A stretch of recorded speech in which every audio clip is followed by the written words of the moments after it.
Il y a un psaume dans la Bible qui contient l'une des promesses de guérison les plus puissantes jamais écrites. Un psaume où David déclare avec une assurance absolue que Dieu guérit toutes les maladies. Pas quelques maladies, pas les maladies légères, toutes les maladies. Ce psaume n'est pas une prière timide qui demande peu, être une guérison. C'est une déclaration de foi qui proclame ce que Dieu fait pour ceux qui le craignent. Si tu es malade aujourd'hui, si ton corps souffre, si les médecins ont abandonné, si le diagnostic est sombre, si tu as perdu l'espoir de guérir, alors ce psaume est pour toi. Le psaume 103, le psaume de la guérison divine. Aujourd'hui, je vais te montrer pourquoi ce psaume est si puissant pour la guérison, comment le prier correctement quand tu es malade et ce qui se passe quand tu le déclares avec foi sur ta situation. Mais d'abord, lis ce psaume en entier, chaque verset, lentement, laisse chaque promesse pénétrer ton cœur. Psaume 103, de David. Mon âme, bénis l'Éternel. Que tout ce qui est en moi bénisse son saint nom. Mon âme, bénis l'Éternel, et n'oublie aucun de ses bienfaits. C'est lui qui pardonne toutes tes iniquités, qui guérit toutes tes maladies.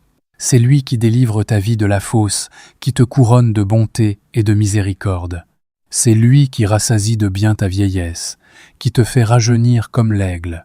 L'Éternel fait justice. Il fait droit à tous les opprimés. Il a manifesté ses voies à Moïse, ses œuvres aux enfants d'Israël. L'Éternel est miséricordieux et compatissant, lent à la colère et riche en bonté. Il ne conteste pas sans cesse. Il ne garde pas sa colère à toujours. Il ne nous traite pas selon nos péchés, il ne nous punit pas selon nos iniquités. Mais autant les cieux sont élevés au-dessus de la terre, autant sa bonté est grande pour ceux qui le craignent. Autant l'Orient est éloigné de l'Occident, autant il éloigne de nous nos transgressions. Comme un père a compassion de ses enfants, l'Éternel a compassion de ceux qui le craignent. Car il sait de quoi nous sommes formés, il se souvient que nous sommes poussière. L'homme, ses jours sont comme l'herbe, il fleurit comme la fleur des champs. Lorsqu'un vent passe sur elle, elle n'est plus, et le lieu qu'elle occupait ne la reconnaît plus. Mais la bonté de l'Éternel dure à jamais pour ceux qui le craignent, et sa justice pour les enfants de leurs enfants, pour ceux qui gardent son alliance, et se souviennent de ses commandements afin de les accomplir. L'Éternel a établi son trône dans les cieux, et son règne domine sur toutes choses. Bénissez l'Éternel, vous ses anges, qui êtes puissants en force, et qui exécutez ses ordres, en obéissant à la voix de sa parole. Bénissez l'Éternel, vous toutes, ses armées, qui êtes ses serviteurs, et qui faites sa volonté. Bénissez l'Éternel, vous toutes, ses œuvres, dans tous les lieux de sa domination. Mon âme, bénis l'Éternel. Maintenant que tu as lu le psaume en entier, concentrons-nous sur le verset qui fait de ce psaume le psaume de la guérison divine.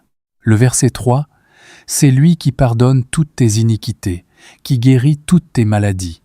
Regarde attentivement ce verset. Il y a deux actions parallèles. Pardonner toutes tes iniquités, guérir toutes tes maladies. Les deux vont ensemble, le pardon et la guérison. Ce n'est pas un hasard, c'est intentionnel. Pourquoi ? Parce que souvent, la maladie et le péché sont liés, pas toujours. Toute maladie n'est pas causée par un péché personnel, mais le péché a introduit la maladie dans le monde, et Jésus est venu pour détruire les deux. Jean dit, le voleur ne vient que pour dérober, égorger et détruire. Moi, je suis venu afin que les brebis aient la vie, et qu'elle l'ait en abondance. La vie en abondance. Pas juste la vie spirituelle, la vie dans tous ses aspects, y compris la santé physique. Remarque que David ne dit pas certaines de tes iniquités ou quelques-unes de tes maladies. Il dit toutes tes iniquités, toutes tes maladies. C'est absolu, c'est complet, c'est total. Dieu ne guérit pas sélectivement. Il ne dit pas « cette maladie oui, mais celle-là non ».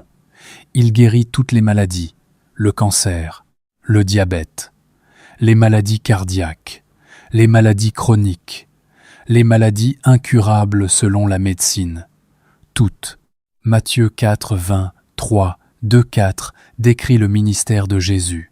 Jésus parcourait toute la Galilée, enseignant dans les synagogues, prêchant la bonne nouvelle du royaume et guérissant toute maladie et toute infirmité parmi le peuple. Sa renommée se répandit dans toute la Syrie, et on lui amena tous ceux qui souffraient de maladies et de douleurs de divers genres, des démoniaques, des lunatiques, des paralytiques, et il les guérit. Toute maladie, toute infirmité, il les guérit. C'est la nature de Dieu. Exode 15. 26 révèle. Son nom, je suis l'Éternel qui te guérit. C'est son nom, c'est son identité. Il est le Dieu qui guérit. Mais comprends quelque chose d'important. Le verset 3 ne dit pas « qui guérira peut être » ou « qui peut guérir » si c'est sa volonté. Il dit « qui guérit », présent. Pas futur, pas conditionnel, présent, c'est ce qu'il fait, constamment, continuellement, c'est sa nature.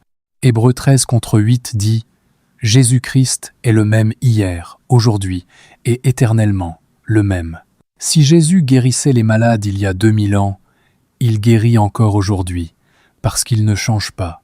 Jacques 1:10 à 7 confirme.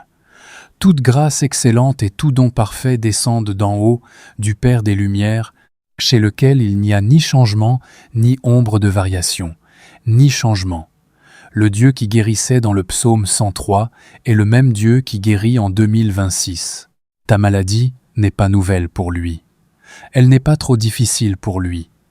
Elle n'est pas au-delà de sa capacité. Il guérit toutes les maladies. Le verset 4 continue avec d'autres promesses liées à la guérison. C'est lui qui délivre ta vie de la fosse, qui te couronne de bonté et de miséricorde. Délivre ta vie de la fosse. La fosse, dans le langage biblique, représente souvent la mort prématurée, la tombe, la destruction. Dieu te délivre de la fosse, il t'arrache de la mort, il prolonge ta vie, même quand tout semble perdu. Job a dit dans Job 33 contre 20, 8, 3, 0. Dieu a délivré mon âme pour qu'elle n'allât pas dans la fosse, et ma vie voit la lumière. Voilà tout ce que Dieu fait, 2 fois, 3 fois, avec l'homme, afin de ramener son âme de la fosse, pour qu'elle soit éclairée de la lumière des vivants. 2 fois, 3 fois, Dieu ramène de la fosse, répétitivement. Il ne te sauve pas une fois, puis t'abandonne. Il continue à te délivrer. Le verset 5 ajoute « C'est lui qui rassasie de bien ta vieillesse, qui te fait rajeunir comme l'aigle, rajeunir, renouvellement, restauration. » Ésaïe 40 contre 30 et un promet « Mais ceux qui se confient en l'Éternel renouvellent leur force. Ils prennent le vol comme les aigles. Ils courent et ne se lassent point. Ils marchent et ne se fatiguent point. » Renouvellement de la force. C'est une promesse de guérison et de vitalité retrouvée. Maintenant, comment prier ce psaume pour ta guérison? Premièrement, commence par la louange comme David. Les versets 1 et 2. Mon âme bénit l'Éternel. Que tout ce qui est en moi bénisse son saint nom. Mon âme bénit l'Éternel et n'oublie aucun de ses bienfaits. Avant de demander quoi que ce soit, bénis Dieu. Loue-le, pas parce que tu te sens bien, mais parce qu'il est digne de louange même dans ta maladie. La louange crée une atmosphère spirituelle où Dieu habite. Psaume 22 contre 4 dit « Pourtant tu es le Saint, tu sièges au milieu des louanges d'Israël. Dieu siège au milieu des louanges. Quand tu loues, tu invites sa présence.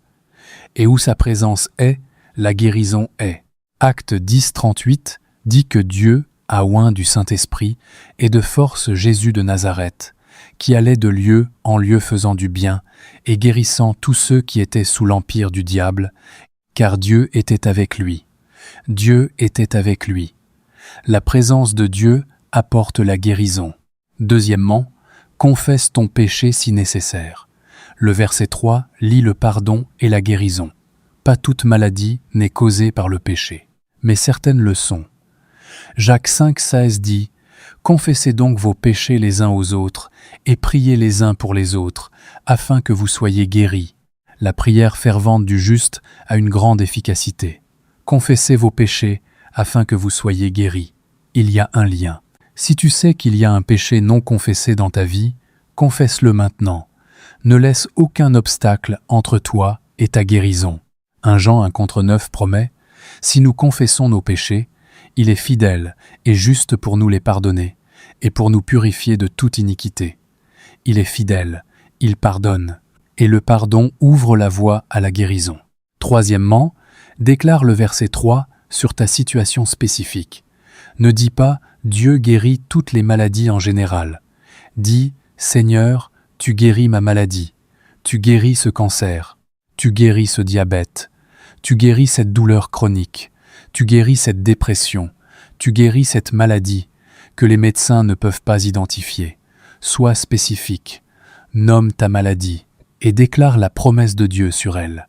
Marc 11:23 enseigne « Je vous le dis en vérité, si quelqu'un dit à cette montagne « Ôte-toi de là et jette-toi dans la mer », et s'il ne doute point en son cœur, mais croit que ce qu'il dit arrive, il le verra s'accomplir. » Dire à cette montagne, ta montagne spécifique, ta maladie spécifique, parle-lui, ordonne-lui de partir au nom de Jésus en te basant sur la promesse du psaume 103.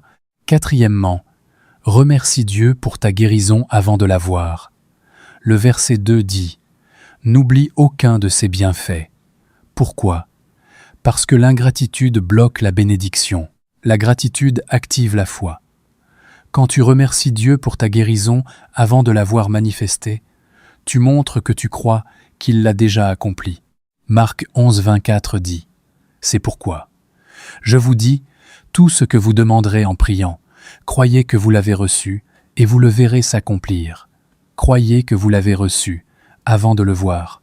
C'est la foi. Alors remercie Dieu maintenant. Seigneur, merci de guérir toutes mes maladies.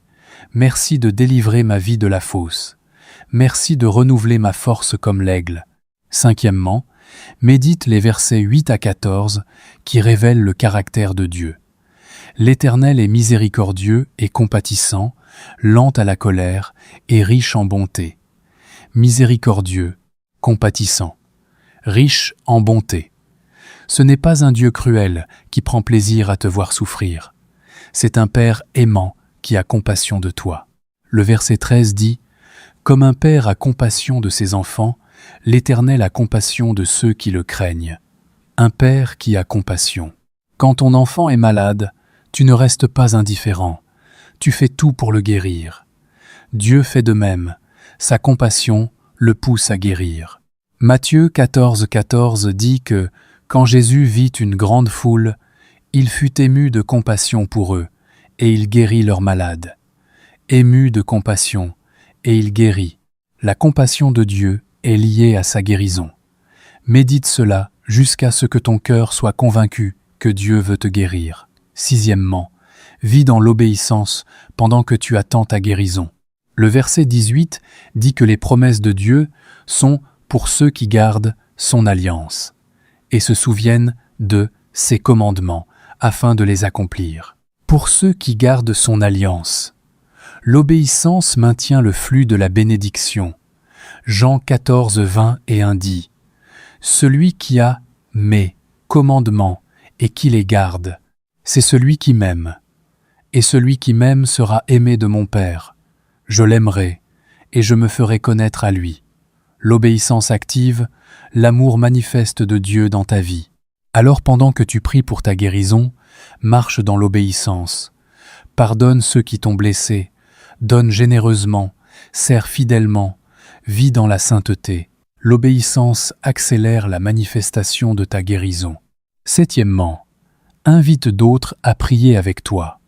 Le verset 20 invite les anges à bénir l'Éternel. Le verset 21 invite toutes ses armées. Le verset 22 invite toutes ses œuvres.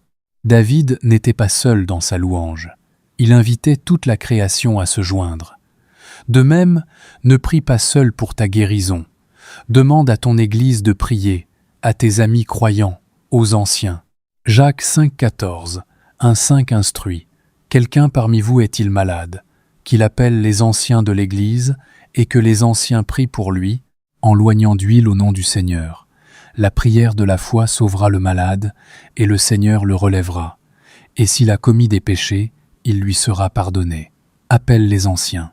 Demande l'onction d'huile. La prière de la foi sauvera le malade. Il y a une puissance particulière dans la prière collective pour la guérison. Alors ce que tu dois faire maintenant, c'est simple.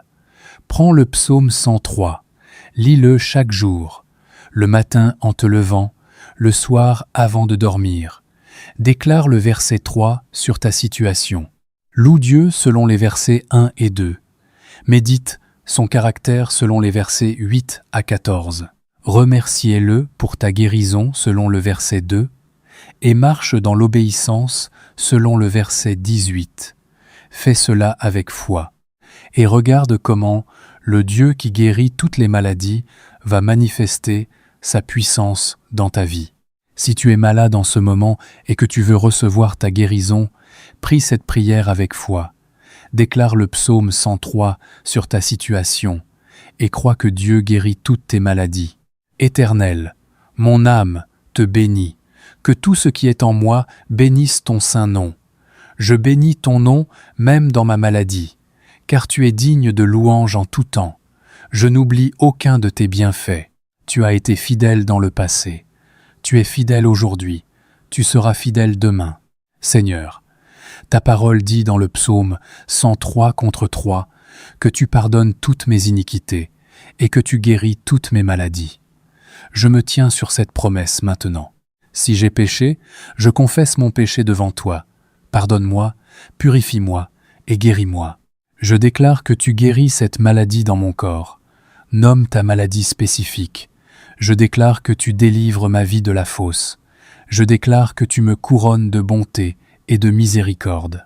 Je déclare que tu rassasies de bien ma vieillesse et que tu me fais rajeunir comme l'aigle. Ma force est renouvelée, ma santé est restaurée, mon corps est guéri. Merci Seigneur parce que tu es miséricordieux et compatissant. Tu as compassion de moi comme un père a compassion de son enfant. Tu sais de quoi je suis formé. Tu connais ma faiblesse, et dans ta grande miséricorde, tu me guéris. Je choisis de marcher dans l'obéissance pendant que j'attends la manifestation de ma guérison. Je garde ton alliance. Je me souviens de tes commandements. Je vis dans la sainteté, et je te fais confiance complètement. Au nom de Jésus-Christ, le même hier, aujourd'hui et éternellement, qui a porté mes maladies sur la croix, je déclare que je suis guéri. Amen. Si tu as prié cette prière avec foi et que tu crois que Dieu te guérit, écris dans les commentaires « Dieu guérit toutes mes maladies ».